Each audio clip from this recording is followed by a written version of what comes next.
Welcome to the Get More Success Show. He's a guy who never measured a man's success by the size of his what? Let's get ready to rumble!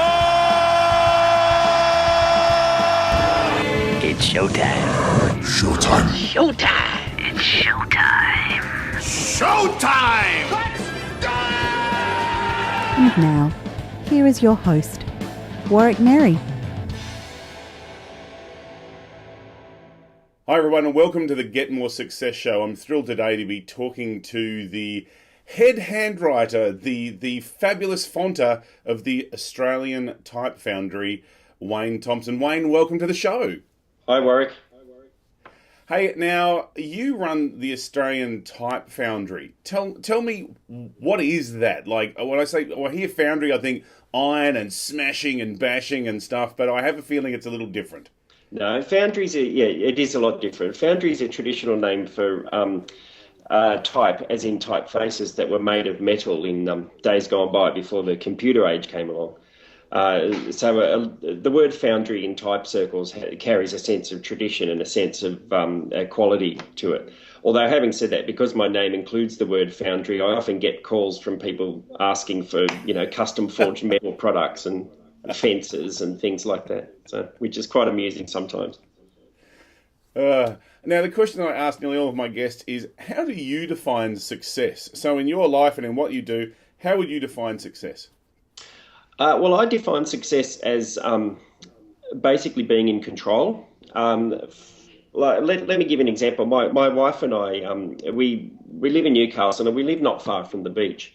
And the fact that I'm self-employed and the fact that she's self-employed, it gives us the opportunity to, we often love to go to the beach and we go for a swim or, sit there drinking coffee or, just sometimes we call them production meetings down there. But when you live near the beach, you kind of have the opportunity to do that when the weather's good and the beach conditions are good, and when the weather's poor. Whereas if you were an employee and you have to wait till the weekend or whatever, you don't have that flexibility. So I suppose I'd define success as the ability to have control over what happens in my day at all times and every time. So if I make a wrong decision, well, it's my decision, as opposed to being frustrated by the politics of someone higher up the chain in your organisation or something like that. So for me, success is the fact that I have absolute control over my destiny. Excellent. That's what I would say. So tell me a little bit about your destiny. Like you currently help create fonts, and some of your clients include Optus, McDonald's, Holden, Honda, ICC World Cups, like some massive names. So how did you get to that position? Because you used to be a corporate employee, didn't you? I did. I was a corporate employee for decades. I was a graphic designer and an art director. And I became frustrated at the inability to have creative control over my work, because in an agency environment, there's, a lot of people whose, rightly so, whose fingers are in the creative pie, who's, have a vested interest in what the work that goes out of that agency looks like and appears like. I wasn't always the one that was fully in control of that. It was a combination of that and being really interested in the specifics of type and typography and fonts. So I slowly worked myself over a period of years while I was still an employee into a position where I could eventually become self-employed and specialise in typography alone. So what makes a good font? Like, for the average punter like me, we get a drop-down list in whatever software package we're looking at and we'll go, oh, that looks good. Personally, I don't like serifs, which are the little wiggly bits on the end. But, if you open nearly any book, they all have serifs because apparently they're easy to read. So what makes a good font? Well, first and foremost, it's legibility, the ability to read it. If a font has any features in it that might distract the reader in mid-sentence, then it takes the reader out of that subconscious zone of comprehension, you might say, and distracts them. So I don't know if you've ever had that experience where there's some kind of printing error and you're halfway through a paragraph and the font suddenly changes. And it's a kind of a jarring experience, and it takes you out of that subconscious zone you need to be in to read. So my aim, first and foremost, is legibility. Another thing that makes a good font is what I would call tone of voice. If a font has a particular tone of voice and I think pretty much everybody recognises subtle differences in tone of voice in letters, and this is one of the things that makes me so fascinated in them. Tone of voice is, I think, ultra important, and it's a particularly difficult thing to nail down when you're designing one. There's a certain amount of it's very difficult to predict how other people will perceive something you design. So tone of voice is pretty hard to nail down. Right.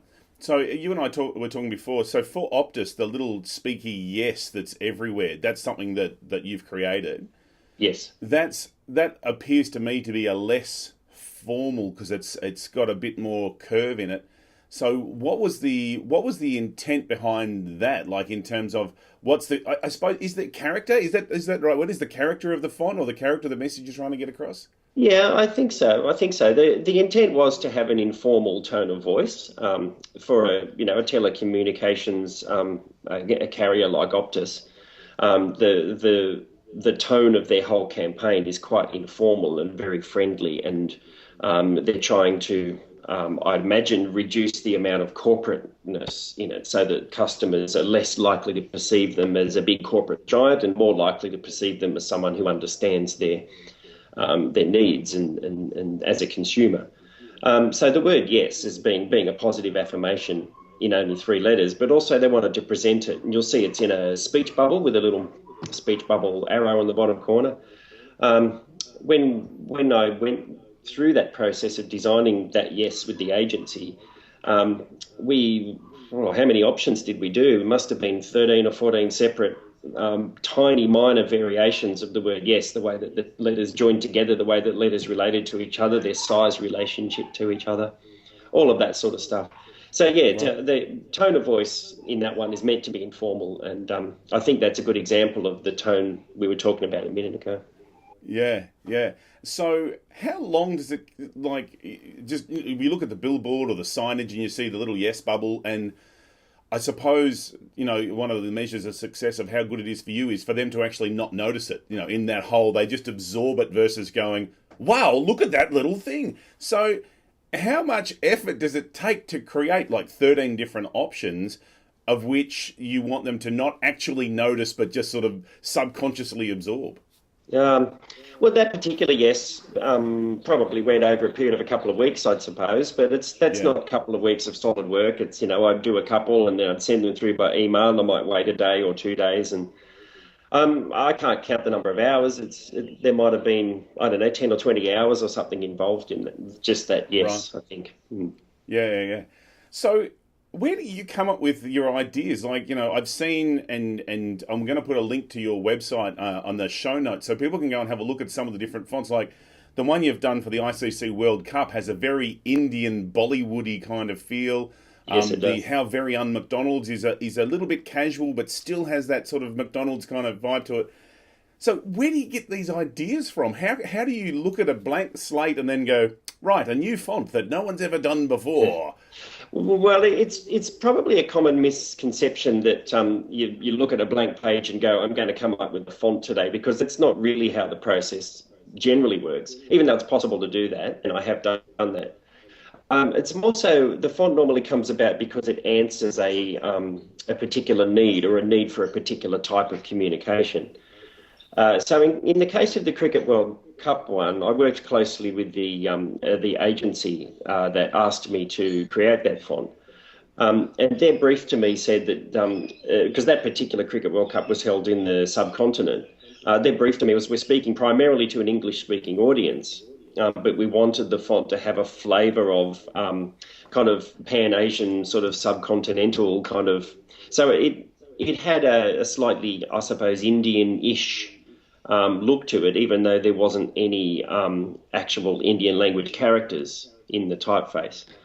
So it was an answer to a need. It was an answer to a specific brief. So I think most of the fonts, they're not. It's not so much a creative process as a problem-solving process. I think would probably be a better way to put it. So what letters give you the most trouble when you're trying to create fonts? Because sometimes I'll see some fonts and the G is a bit weird because you've got a bit of a twist and stuff. And are there any particular letters that you like? Everything's great, but it's the G and the Y, or Oh yeah, don't get me started. Don't get me started. There are several, depending on the type of font that I'm doing, but I often have trouble with the number 8. Trying to avoid that kind of snowman-y sort of look with two circles stacked on top of each other. I often have trouble with X. You would think that X is just 2 diagonal strokes. Yeah, 2 lines, bang. Yeah, but no, it's often not. Often those diagonal lines don't cross over in a direct manner, and there's all sorts of issues of negative space and balance and rhythm and all of that sort of thing. And sometimes the simplest ones, I don't know, O, you'd think O would just be a circle, but no, you got to get those curves just right. Because the eye can pick up when it's not symmetrical, and when it's there'll be something you'll look at it and just like, it's not quite right. And sometimes you want that, and other times you, like, as you said before, that's a barrier. They'll be reading along and go, bang, oh, that O looks funny. Well, yeah, most of the serif fonts, like the ones you mentioned earlier on, that whenever you pick up a book, there's almost no symmetry in any of those letters anywhere. For instance, if you were to take a lowercase o, imagine that it was created by a quill pen with a kind of a broad nib on the tip. So as you go around, a right-handed person, like a monk in a monastery, for instance, would have contacted that nib on the page at kind of a 45-degree angle, and that's why the O has kind of got 2 thin points that are sort of top left and bottom right, if you know what I mean, and 2 thick points which are top right and bottom left. So it's meant to have visual rhythm, and most people, I think, subconsciously pick up that it has a calligraphic kind of basis to it. Yeah. But there are fonts like sans serif fonts that have that are like based on pure geometry. But even those are rarely complete, like they're rarely perfect circles or perfect triangles or perfect squares that they're made out of, because adjustments have to be made for optics, and there's all sorts of weird optical things that go on in fonts. And as you learn more about them, you learn to compensate for those optical things so that they become more rhythmic and more legible.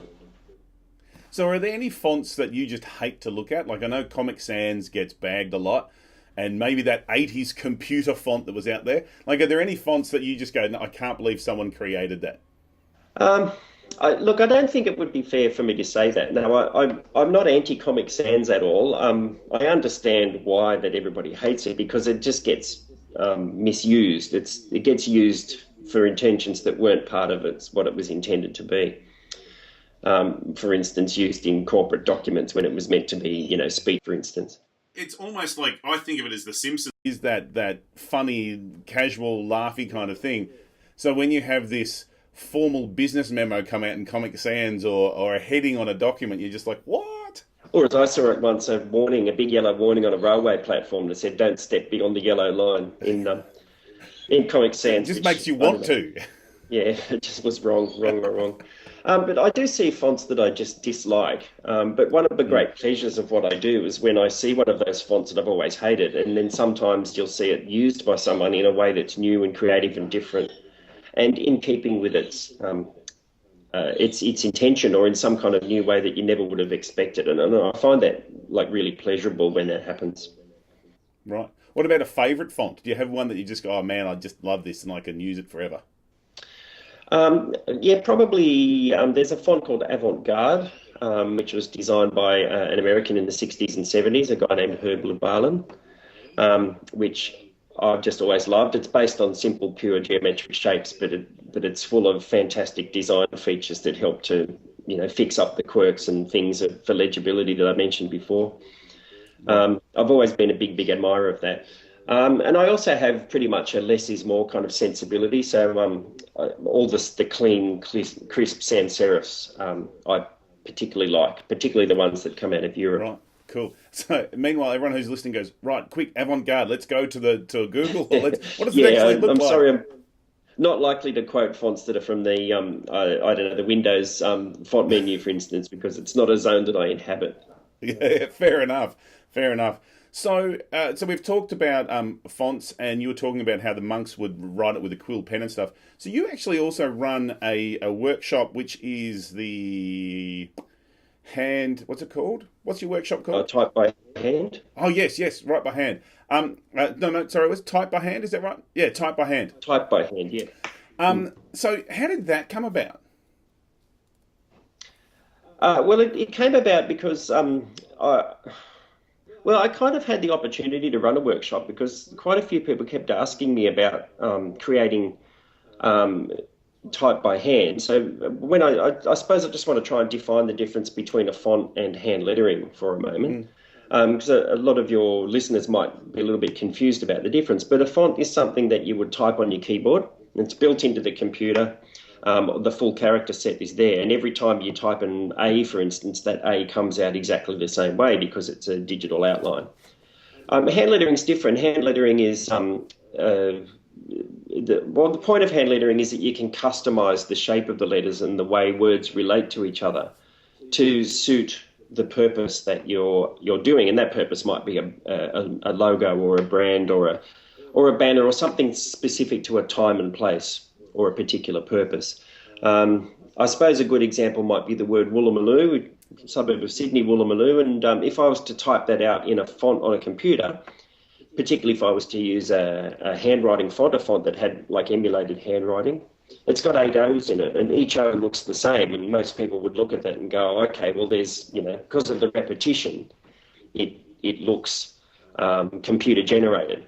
So I might use a hand-lettered solution there so that I could make each of those O's a little bit different or join them in a slightly different way and relate the letters to each other in a slightly different kind of cursive joining manner. So that would be the difference between a font and hand lettering.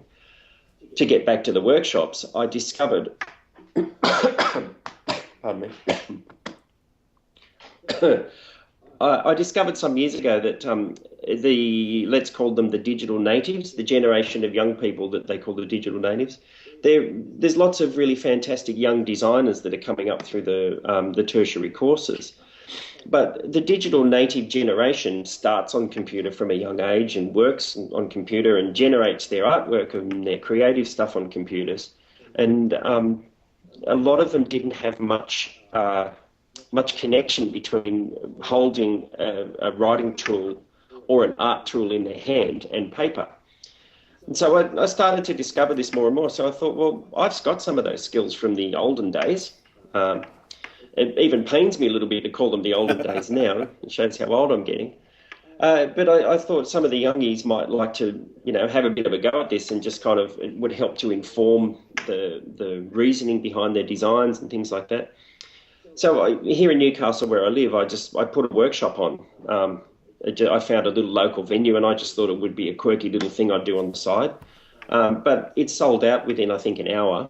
And then I put a second one on and it sold out within an hour, and I kept putting these workshops on. I think they were evening ones to start with, and I ended up with about 5 of them in a row and they all sold out. And I thought, well, okay, maybe there's something in this. Yeah. So I started to move further afield, and I started with another workshop in Sydney, and since then I've been doing them all over the country in every capital city and places like Canberra as well. And New Zealand as well, yeah. And they seem to be very popular. There seems to be a real thirst out there, particularly at the moment, in the midst of the return to handmade kind of aesthetic that's going on generally in society at the moment. It does seem to be a real popularity for them. I think the digital age is, I think people really want to get back to a connection to making things by hand. Yep. And I think that's where the popularity of it comes from. There must be something gratifying, because I've seen some of the results that you've posted on social media, and there's just some amazing things that people are creating. So there must be very gratifying to be doing this by hand, using the different, I'm going to say ink, but you don't always use ink, do you? No, sometimes I use things like instant coffee, for instance. That came about literally because I was testing something out on my desk one day and I dipped my pen instead of in the ink pot. I just absentmindedly dipped it in my cup of coffee, and it was black coffee. And the coffee on the paper had this lovely kind of sepia tone, sort of strange quality that I wasn't expecting. And so in my workshops, I kind of use that as a way of showing to my students that you don't have to assume that the tools that are commonly known are the ones you have to be stuck to. And sometimes we'll pick up sticks off the ground and drag them across a piece of paper just to kind of see what kind of mark it makes. I use all sorts of tools that aren't designed for hand lettering, and just to drag any kind of thing across a piece of paper and see what comes out. Yeah. So what's the weirdest, wonderfulest thing you've ever used as sort of a brush? Oh, as a brush. I've been known to use like a branch of a tree, but a small branch of a tree, to see if I could get a brushy kind of liney effect. It didn't work so well. Probably more so that it's more so the different surfaces that I attempt to draw on, rather than the different sort of tools. Right. A tool still has to be small enough to hold in your hand, and you still have to be able to apply some pressure, which the tree branch didn't work too well in that. I didn't have much control. But I do remember designing a font where I used blotting paper, or like paper towel or hand towel, that ultra absorbent stuff, and I dragged some ink across it. And the kind of point was that I had absolutely no control much over what came out. Ended up with this strange kind of blobby, psychotic looking font that I ended up publishing. Actually, it worked quite well. Oh, fantastic.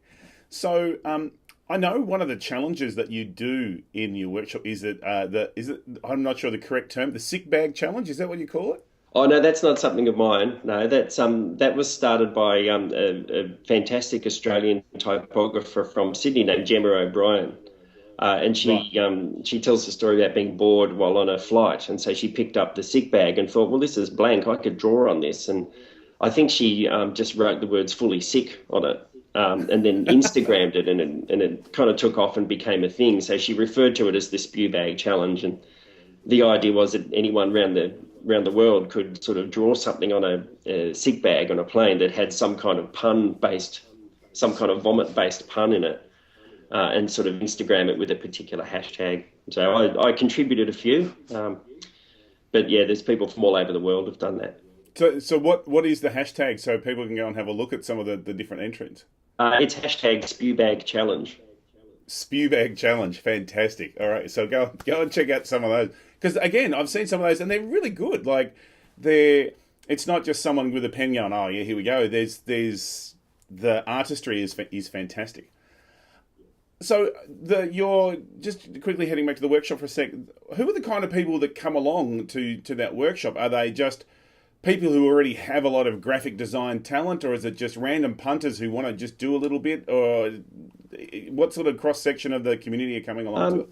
Yeah, it's generally not random punters. I do get a few people who aren't involved in the graphic design industry in some way, but most of my workshop participants are graphic designers who've recently graduated. Maybe they're in the first 5 years or so of their career, and they discovered the need to learn more about the handmade nature of type, so that they can. They're looking for tools in their toolbox to help them produce work that's less computer generated in its appearance. Yeah. One of the great difficulties of computer-based graphic design is keeping the computer-made look out of it and getting some humanity back into it. And it's something that's, takes a lot of time and effort and experience to learn how to do. So hand lettering and then, scanning and building that into your digital work is a good way of doing that. I also get a lot of graphic design students who come along. I get a lot of people interested in calligraphy. And I also get a proportion of people who are sort of second career people. You might call them mature age students, or people who've, been in some other career for some time and want to redirect and want to retrain. Yeah. That's a good cross-section. Yeah, cool. Now, when I first met you, it had absolutely nothing to do with handwriting and nothing to do with calligraphy. It was all about music, because you're a bit of a muso. You're in at least one group that I know of, and you perform all around the place. So much so that I hear you've actually also performed at a typography conference. You had a keynote and brought your guitar out and ripped into it. So tell me a little bit about your musical background. And I'd love to hear the story about the conference where you're playing music at that. Yeah, well, my musical background really isn't one. I was always just a bedroom guitar player. But around, I think it was probably around the 2004 mark, I was playing soccer in the park one day, and I came across a young fella by the name of Clark Gormley, who is now the other half of my band, Nerds and Music. And I overheard him saying to some of the other people whom I didn't know, he said, I'm having an album launch on the weekend, would you like to come? And I sort of went, I was intrigued by this, and I thought, you don't look like an album launch kind of guy to me. You don't look like a muso at all. And so I just went and started chatting to him about it. And he said, oh, no, I'm a poet, but I sometimes turn those poems into songs on guitar. And so I kind of got to know him through soccer and, through going to a few of his gigs and things. And eventually we formed a band together, a four-piece kind of a folk music band, which eventually became the two of us as a kind of a folk, we call ourselves a folk comedy duo. We kind of refer to ourselves as like Flight of the Conchords, but with less humour. Pardon me. So I've kind of been playing in that duo for, I think it's about 7 or 8 years now. And, we're not like international travellers, or we just do a few I suppose this kind of gets back to the definition of success. I've never had any ambition for my band to be internationally successful or anything like that. It's a fun thing that we do as a creative outlet. And to me, the ability to do that is part of that definition of success. Yeah. In reference to the typography conference, well, I got asked to speak in Melbourne in 2010 at a conference. It wasn't a typography conference, more so a design conference, and I was there as a typeface designer and talking about my typeface work. But I realised a few weeks beforehand that I was in a day of, I think, 20 speakers, I was about number 11 or 12 or something like that. And it was in Melbourne in winter. And having been to those conferences, I know you go inside and it's warm and cosy and the lights go down and you get drowsy. And I thought, I'm going to need some kind of gimmick here or something to stand me out from the other speakers. I've been to those things. The speakers can have fantastic work and be really inspiring, but, speaker after speaker, you can still, it's easy to lose the brain crowd. just can't handle it. Yeah, so I just thought to myself, well, what can I do to sort of be a bit different or to mix it up a bit? And I thought, I'll write a song about fonts, the world's first song about fonts, and I'll just pick up my guitar in the middle of my 20-minute slide and I just sang this song about fonts. And in fact, when I got on stage, I wasn't prepared I knew the crowd was big, but I didn't realise it was like 2,500 people or something. And it was just so big, and I was so nervous, and I almost piped out of the song at the last second. But something in my head that, said, look, you'll only get one chance to do this. And I thought, even if I totally stuff it up, at least it'll be memorable.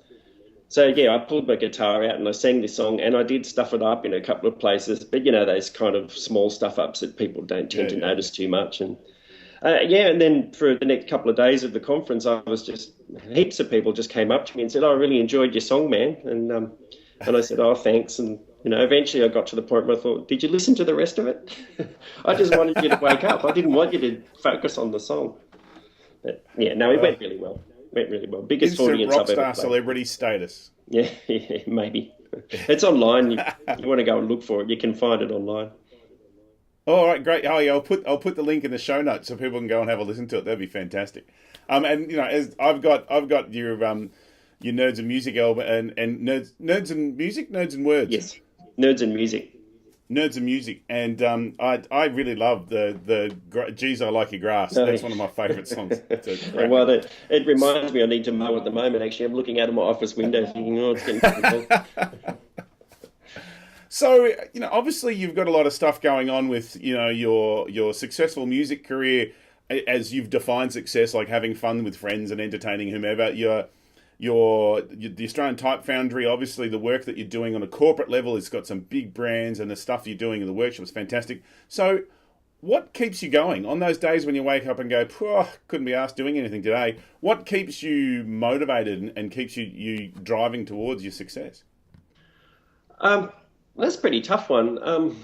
I'm not sure that I have those days where I wake up and go, because I just really enjoy what I do for the most part.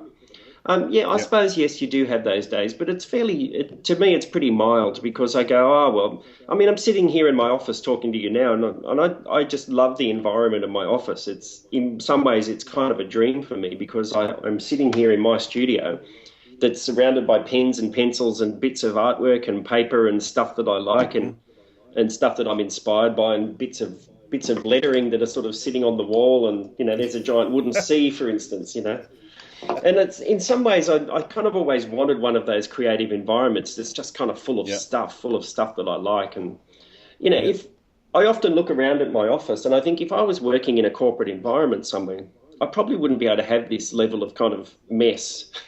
And, just, I don't know, let me sort of pick up a few kind of implements. Here's a few kind of writing pens, and here's a coffee tray that I'd written something on the back of just to see kind of what, I think it actually says coffee, but if you look at it from a particular angle, I don't know if I can get that on screen there or not. Oh, yeah. Probably not, but if you look at it from a particular angle, it reads coffee, but the other angles it doesn't.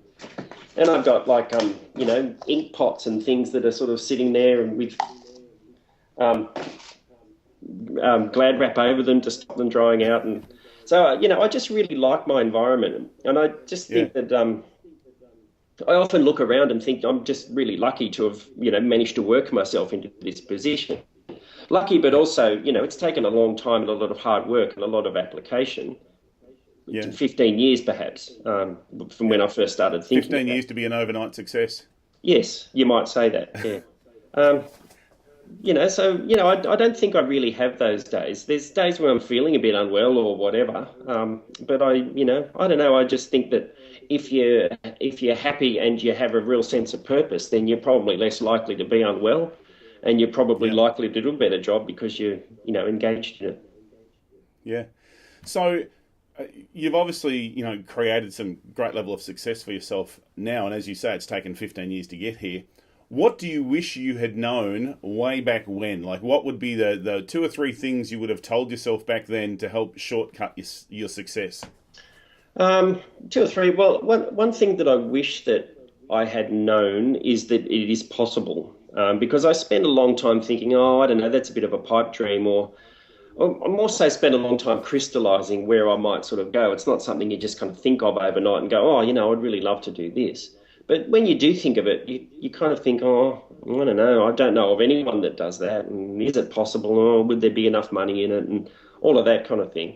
If I was to go back in time and find my 15 years ago self, I would look myself in the eye and say, yes, it's possible, and it's more possible than you think. The other thing that I wish that I'd had is that because I'm in a field, typeface design, that's quite unusual and pretty rare here in Australia. There's doing it commercially. There's probably half a dozen people in the entire country, maybe not even that. So it's hard to get training, and so my kind of pathway has been very much self-taught, and being self-taught means that there's been a lot of really big mistakes. And now mistakes are fantastic; you learn from them. But I wish that I'd had the ability to have a mentor of some kind. I wish that, and there really wasn't, if there was anyone in Australia, they weren't really accessible to me. So I kind of, nowadays I teach with my workshops, but I also teach at university as well. I just had the attitude that had somebody mentored me, I'd probably be in a similar position, but with more surety about what I do. I sometimes think that there's some gaps in my knowledge that mightn't be there had I been trained in the correct kind of way. Yeah. The kind of training, incidentally, that you can get in Europe and the United States, but just not here in Australia, I should say. So what's next for the Australian Type Foundry? What's next? What's next for Wayne Thompson? What have you got plans coming up? I don't have any great big plans. I don't have any world-beating plans. I just really enjoy what I do, and I hope to continue doing what I'm doing and just kind of get better at what I'm doing. I've really learned a lot over the last couple of years in particular about legibility in sans serif typefaces, and I've been doing a lot of sans serif typefaces the last couple of years. In fact, right now I'm working on 3 or 4 really, really big projects that I'm not really at liberty to reveal right now, but they'll probably come out over the next probably 6 to 12 months. Really high-profile sans serif kind of projects that will have been a step up in quality for me.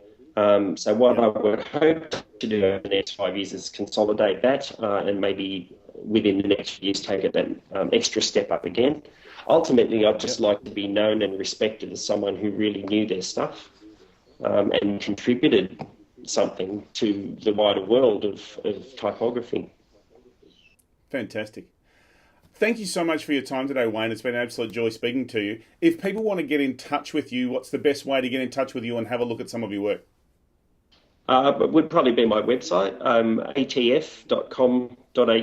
If someone really wants to get in touch with me, there's a contact form on the website, and you can just email me. On social media, on Instagram and Twitter, my handle is @WayneATF, ATF being for Australian Type Foundry. Fantastic. Thank you so much, and it's been an absolute pleasure talking to you. And I look forward to having people again on the next episode of the Get More Success Show. Thanks for joining us. Thanks for listening to the Get More Success Show with Warwick Merry. Continue the conversation with other successful people over at getmoresuccess.com. That's where you'll find all the show notes as well as a link to our Facebook group that we'd love for you to join. GetMoreSuccess.com is also where you'll find all the information you need to connect with me, your host, Warwick Merry. Thanks for listening, and we hope you can get more success.